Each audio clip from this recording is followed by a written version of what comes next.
할렐루야. 오늘 본문의 시작은 30절에 35장 30절에 나오듯이 하나님이 유다 지파 훌의 손자요 우리의 아들인 부살레를 지명하여 부르시는 장면으로 시작됩니다. 누군가의 이름을 부른다는 것은 관심과 친밀함의 표현이죠. 이름에 관한 유명한 시가 있죠. 바로 김춘수 시인의 꽃이 꽃.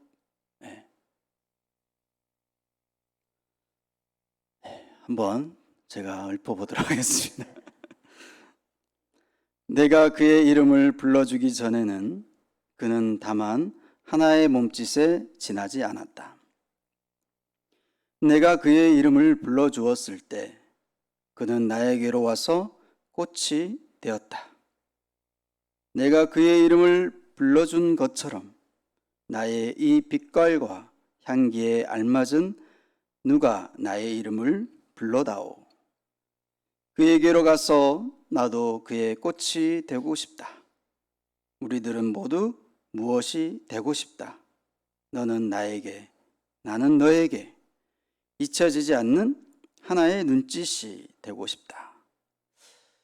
우리나라 중학교 국어 교과서에 수록이 되어 있어서 이 시는 우리나라에서 중학교를 졸업한 분이라면 모를 수가 없는 유명한 시입니다.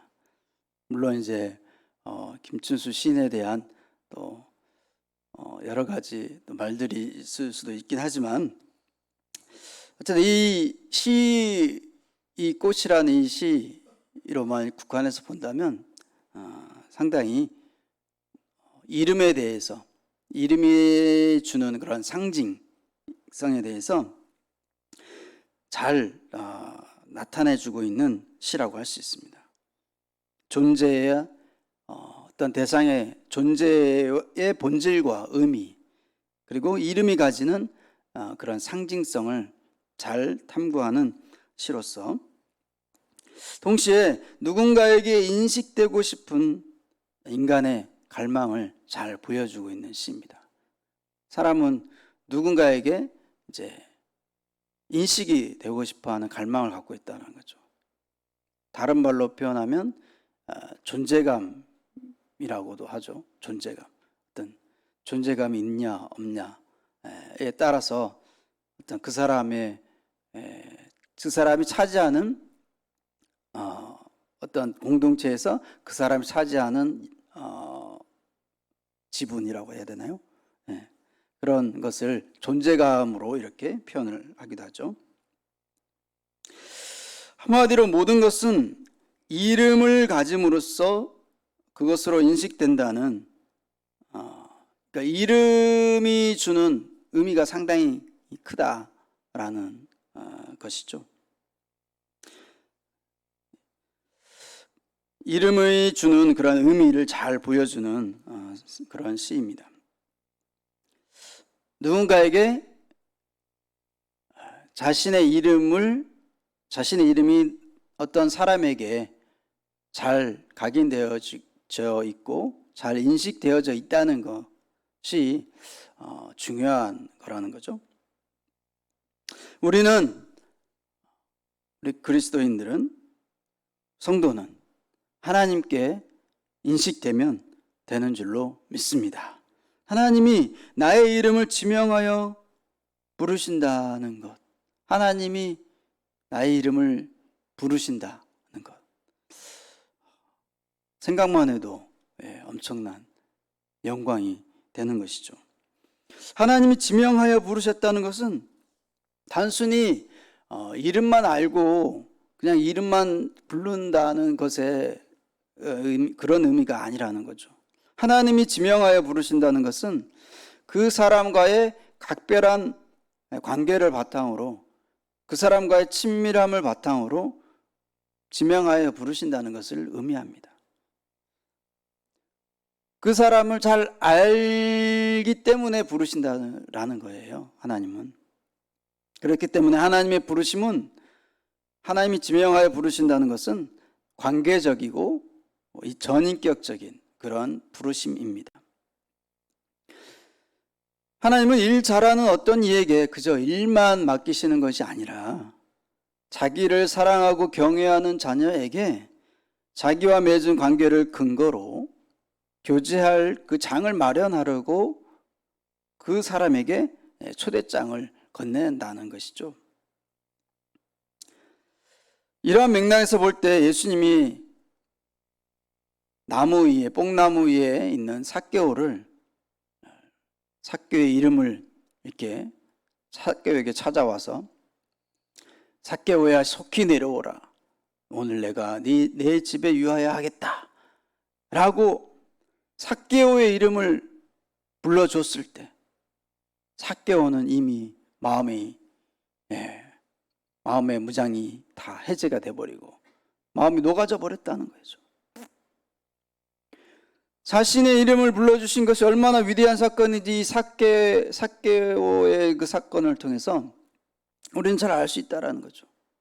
삭개오는 예수님이 자신의 이름을 지명하여 부르시는 그 순간 엄청난 감동이 있었고 그의 마음은 그 즉시 활짝 열리게 돼서 구원을 받는 데까지 그날 예수님이 자신의 이름을 부르는 그날 구원을 받는 데까지 이르게 됩니다. 집에서는 부부끼리 이름을 안 부르고 여보, 자기, 오빠 이런 식으로 누구 엄마, 누구 아빠 이런 식으로 호칭을 하잖아요. 이름을 부르진 않잖아요. 부부끼리. 또 자녀가 부모를 부를 때도 이름을 부르진 않습니다. 엄마, 아빠, 어머니, 아버지 이렇게만 부르지만 교회에서는 이름을 부르잖아요. 강은묵 장로님, 박영자 권사님, 현덕윤 집사님 이렇게 이름을 교회에서는 이름을 부르니까 훨씬 정감이 이렇게 가는 것 같습니다. 사람과 사람 사이에도 이름을 부르는 호칭에 이렇게 정감이 가는데 저 천국에 가서 하나님이 나의 이름을 부를 것을 생각하니 생각만 해도 가슴이 벅차오르는. 제가 설교를 준비하면서 막 가슴이 벅차더라고요. 하나님이 나의 이름을 불렀을 때 얼마나 가슴이 벅찰까. 생각만 해도. 하나님이 나의 이름을 아시고 부르신다는 것이 얼마나 크고 영광스러운 일인지 오늘 하나님이 불살레를 지명하여 부르신 그 30절을 통해서 새삼스럽게 또 깨닫게 됩니다.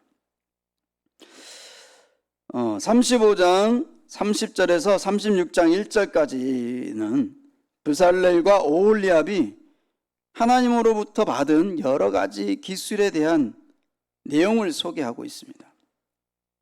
이러한 기술들은 하나님의 영을 충만하게 부어주신 결과라고 말씀하고 있습니다.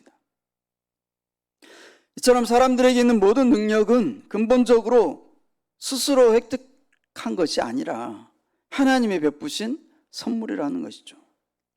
그러기에 사람은 자신의 능력을 자랑하지 말고 그러한 재능을 주신 하나님께 감사해야 한다는 것입니다.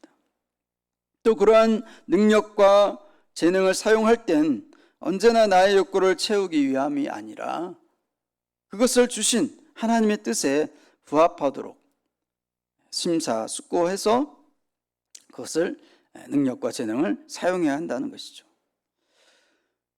사람은 하나님으로부터 부여받은 능력을 하나님의 뜻에 맞게 발휘할 때 선한 능력이 나타나고 하나님의 선한 역사가 나타나게 된다는 것이죠.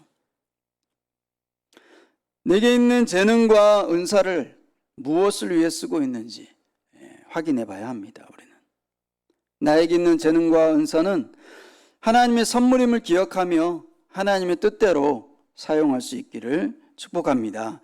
36장 2절에서 7절에 보면 이스라엘 백성이 바친 예물은 성막을 짓는데 필요한 양보다 훨씬 많았습니다. 그래서 일하는 사람들이 작업을 중지하고 모세에게 달려가서 그 사실을 보고해야 할 정도로 엄청난 양이었고, 그때까지도 계속해서 예물을 바치는 행렬이 이어졌다라는 것이죠. 그러한 예물의 행렬은 모세가 중지시키고 나서야 멈췄습니다. 강제로 징수하면 이렇게 넉넉한 예물을 모으기 힘들겠죠. 받은 은혜를 따라 자발적으로 드릴 때 가능한 것이었습니다. 고린도후서 9장 7절에 보면 하나님께 예물을 드릴 때 어떤 자세로 드려야 하는지 이렇게 말씀합니다. 각각 그 마음에 정한 대로 할 것이요 인색함으로나 억지로 하지 말지니 하나님은 즐겨내는 자를 사랑하시느니라. 아멘. 하나님께 드리는 예물은 인색함으로나 억지로 하면 안 된다고 말씀하시면서 즐겨내야 한다라고 말씀합니다. 그렇기 때문에 헌금이 나의 신앙 고백인 것이죠.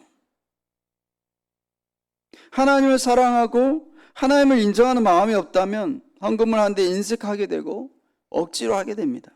반면에 모든 것이 하나님께로부터 왔다는 신앙이 있다면 하나님께 예물을 드리는 그것을 즐겨낼 수 있다라는 것이죠. 사랑하는 성도 여러분, 하나님이 나를 지명하여 부르셔서 구원받은 하나님 백성으로 살게 하심을 감사할 수 있기를 바랍니다. 나에게 있는 재능과 은사는 모두 하나님이 주신 은혜의 선물임을 깨닫고 하나님의 나라와 그 의를 구하는 데 사용하시기 바랍니다. 하나님께 예물을 드릴 때마다 자원하는 마음으로 즐겨냄으로 하나님의 사랑을 받으며 살아가는 여러분과 저가 될 수 있기를 주님의 이름으로 간절히 축복합니다. 기도하겠습니다.